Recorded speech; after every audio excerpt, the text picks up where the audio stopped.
Last year, Paramount began advertising G.I. Joe Retaliation, a sequel to the critically scorned but financially successful live-action G.I. Joe.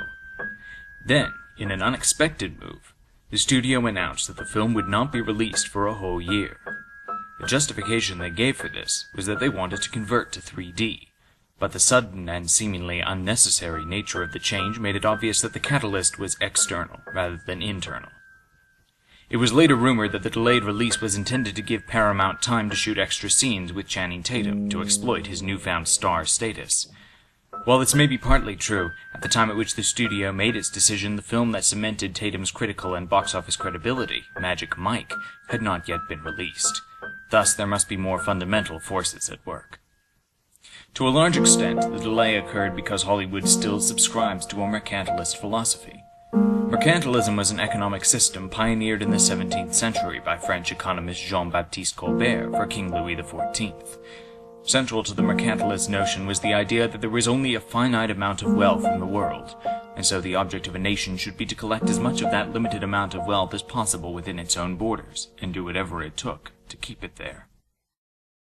This is a large part of why, for example, Warner Brothers decided to push their 6th Harry Potter film to summer 2009 from fall 2008. At the time, there was much speculation that the studio was attempting to dodge the first Twilight film, and while there was some truth to this, in retrospect it becomes clear that the studio was also trying to dodge one of its own releases, the mega hit that was The Dark Knight.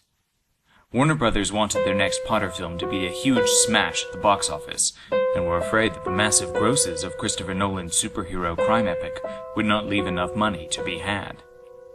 Whether their plan was responsible or not, Harry Potter and the Half-Blood Prince became one of the biggest hits of the next summer. Will G.I. Joe Retaliation be equally compensated for using the same strategy? It did successfully dodge The Amazing Spider-Man, Ted, and Brave, after it watched Battleship, another Hasbro property, pulverized at the box office by the Avengers. But now it finds itself trying desperately to slip in ahead of Iron Man 3 and Paramount's own Star Trek Into Darkness. In the words of the Avengers' Captain America, once you start running, they'll never let you stop.